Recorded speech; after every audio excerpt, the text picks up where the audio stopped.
ಇದು ಮುದ್ದೆ ಮಾಡೋದು ಈಸಿಯಾಗಿ ತೋರಿಸ್ತಾ ಇದ್ದೀನಿ.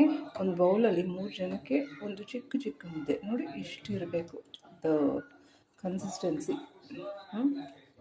ನೋಡ್ತಾ ಇದ್ದೀರಾ ಹೆಂಗಿದೆ ಅಂತ ಕನ್ಸಿಸ್ಟೆನ್ಸಿ. ಇಷ್ಟು ನೀರು ಡೈರೆಕ್ಟಾಗಿ ಹಾಕ್ಬಿಟ್ಟು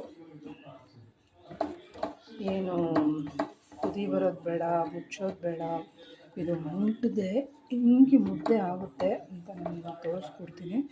ಕಂಟಿನ್ಯೂಸ್ ಆಗಿ ಸ್ಟಿರ್ ಮಾಡಬೇಕು. ಫ್ಲೇಮು ಜಾಸ್ತಿ ಇರಬೇಕು, ಫುಲ್ ಫ್ಲೇಮ್. ನೋಡಿ ಇದು ನಾನು ಮುಚ್ಚೋದಿಲ್ಲ, ಬೇಗ ಇಡೋದಿಲ್ಲ, ತುಂಬ ಹೊತ್ತೇನೂ ಆಗೋದು ಬೇಕಾಗಿಲ್ಲ. ಜಸ್ಟ್ ಸ್ಟಿರ್ ಮಾಡ್ತಾ ಇರಬೇಕಷ್ಟೆ. ಹೇಗೆ ಮುದ್ದೆ ಫಾರ್ಮ್ ಆಗಿಬಿಡುತ್ತೆ ಬೌಲಲ್ಲೇ ನೋಡ್ಬೋದು ನೀವು. ಈಸಿಯಾಗಿ ಮುದ್ದೆ ಮಾಡ್ಕೊಂಡು ತಿನ್ನೋದು.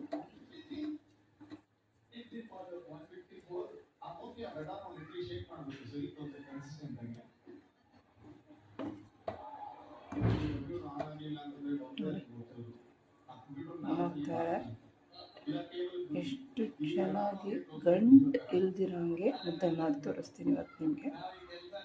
ನೋಡ್ತಾರೆ ನೋಡಿ ಹೆಂಗೆ ಕನ್ಸಿಸ್ಟೆನ್ಸಿ ನೀಟಾಗಿ ಬರ್ತಾ ಇದೆ ಮುದ್ದೆ. ಹಿಂಗೆ ತಿರುಗಿಸ್ತಾನೆ ಇರಬೇಕು.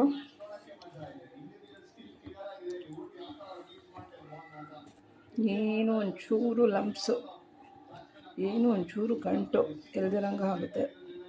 ಅದೇ ನೀರು ಹಾಕಿ ಅದನ್ನು ಕುದಿಸಿ ಅದಕ್ಕೆ ಹಿಟ್ಟು ಹಾಕಿ ಅದನ್ನ ಸರಿಗೆ ತಿರುಗಿಸಿಲ್ಲ ಅಂದರೆ ಗಂಟು ಹಾಕ್ಬಿಡುತ್ತೆ. ನೀವು ಈ ಥರ ಮಾಡಿದ್ರೆ ಒಂದು ಚೂರು ಗಂಟು ಬರೋದಿಲ್ಲ. ಎಣ್ಣೆ ತುಪ್ಪ ಮೇಲೆ ಹಾಕೋದು ತಿರುಗಿಸೋದಿಲ್ಲ, ಏನೂ ಇಲ್ಲ. ಈಸಿಯಾಗಿ ಮುದ್ದೆ ಬರುತ್ತೆ ನಿಮಗೆ.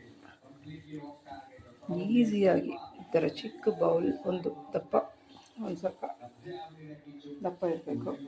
ಈ ಥರ ಬೌಲು ಹಾಕೋಬೋದು ನೀವು. ಇದೊಂದು 1.5 mm ಥಿಕ್ನೆಸ್ದ ಬೌಲು ನೋಡಿ. ಹಿಂಗೆ ಮಾಡ್ತಾ ಇದ್ದರೆ ನೀಟಾಗಿ ಮುದ್ದೆ ಬಂದುಬಿಡುತ್ತೆ. ಬಟ್ ಇದು ಚೆನ್ನಾಗಿ ತಿರ್ಸ್ಕೋಬೇಕು. ಇದರಂಗೆ ಇದು ದಪ್ಪ ಇದ್ದರೆ ಪಾತ್ರೆ ತಳ ಅಂಟೋದಿಲ್ಲ ನನಗೆ.